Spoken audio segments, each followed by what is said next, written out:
യുവതിയെ പട്ടിണിക്കിട്ട് കൊലപ്പെടുത്തിയ ഭർത്താവിനും ഭർത്തൃമാതാവിനും ജീവപര്യന്തം കഠിന തടവും പിഴയും. ഭർത്താവ് ചന്തുലാൽ, ഇയാളുടെ മാതാവ് ഗീതാലാലി എന്നിവരെയാണ് കൊല്ലം ജില്ലാ അഡീഷണൽ സെഷൻസ് ജഡ്ജി സുഭാഷ് ശിക്ഷിച്ചത്. സ്ത്രീധനത്തിന്റെ പേരിൽ തുഷാര എന്ന 28-കാരിയെ ഭക്ഷണം നൽകാതെ അതിക്രൂരമായി മാനസികമായും ശാരീരികമായും കൊലപ്പെടുത്തുകയായിരുന്നു.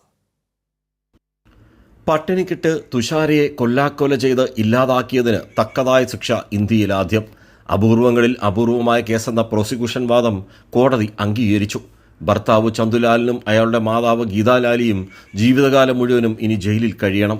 ഞാൻ ഇന്ന് രാവിലെ ഈ പ്രീ സെൻറ്റൻസ് ഹിയറിങ്ങിനെ പറ്റി പറഞ്ഞപ്പോൾ തന്നെ ഞാൻ കോടതിയോട് അപേക്ഷിച്ചൊരു കാര്യമുണ്ട്.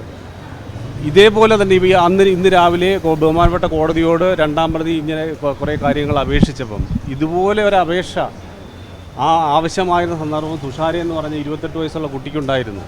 അത് നിഷേധിക്കപ്പെട്ടവരാണ് ഈ അപേക്ഷയുമായി ഇപ്പോൾ കോടതിയിൽ മുമ്പാകുന്നത്. അപ്പോൾ അവർക്കൊരു ലീനിയൻസി ഈ അവസരത്തിൽ ആവശ്യമില്ല എന്നായിരുന്നു പ്രോസിക്യൂഷൻ അതുമായി ബന്ധപ്പെട്ട് പറഞ്ഞത്. ശിക്ഷയെ തുഷാരയുടെ അമ്മ സ്വാഗതം ചെയ്തു. പക്ഷേ തുഷാര അനുഭവിച്ച നരകയാതന പ്രതിക്കും ലഭിക്കണമായിരുന്നു എന്നാണ് കുടുംബത്തിന്റെ ആവശ്യം. കുഞ്ഞിന് നീതി കിട്ടിയെന്നുള്ളത് ആണ് ഇത് ശിക്ഷ കൊടുത്താൽ പോരാ എന്നാണ്. അത്രയ്ക്ക് നരകയാതന എൻ്റെ കുഞ്ഞ് അനുഭവിച്ചതിന് അതുപോലെ തന്നെ ഒരു നരകയാതന അനുഭവിച്ച് മരിക്കണമെന്നുള്ളതായിരുന്നു. അവർക്കും അതേ രീതിയിലുള്ള നരകയാതന അനുഭവിക്കും. സംതൃപ്തനാണ്. ഭക്ഷണം കഴിക്കാതെ മരണത്തെ തുഷാര സ്വയം തെരഞ്ഞെടുത്തു എന്ന് പ്രതികൾ പ്രചരിപ്പിച്ചു.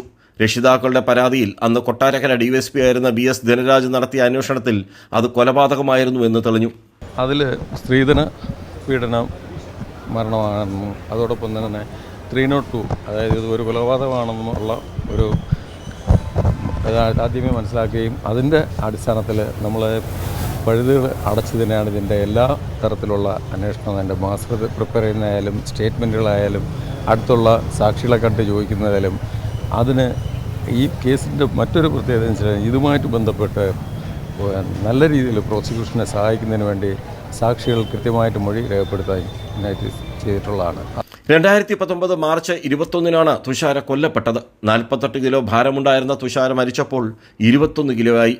എല്ലും തോലുമായ തുഷാരയുടെ ആമാശയത്തിൽ ഭക്ഷണ വസ്തുവിൻ്റെ അംശം പോലും ഇല്ലായിരുന്നു. തൊലി എല്ലിനോട് ചേർന്ന് മാംസമില്ലാത്ത നിലയിലായി. വയറൊട്ടി വാരിയെല്ല് തെളിഞ്ഞ് നട്ടലിനോട് ചേർന്നിരുന്നു. 2013 ഇവരുടെ വിവാഹം. വിവാഹ സമയത്ത് നൽകാമെന്ന് സമ്മതിച്ചിരുന്ന സ്ത്രീധനത്തുകയിൽ കുറവ് വന്ന 2 ലക്ഷം രൂപ 3 വർഷത്തിനുള്ളിൽ നൽകണമെന്ന് കാണിച്ച പ്രതികൾ തുഷാരയുമായി രേഖാമൂലം കരാർ പോലും ഉണ്ടാക്കി. സ്ത്രീധനം കിട്ടാതായതോടെ പ്രതികൾ തുഷാരയെ ഇല്ലാതാക്കുകയായിരുന്നു. രാജ്കുമാർ, കൈരളി ന്യൂസ്, കൊല്ലം.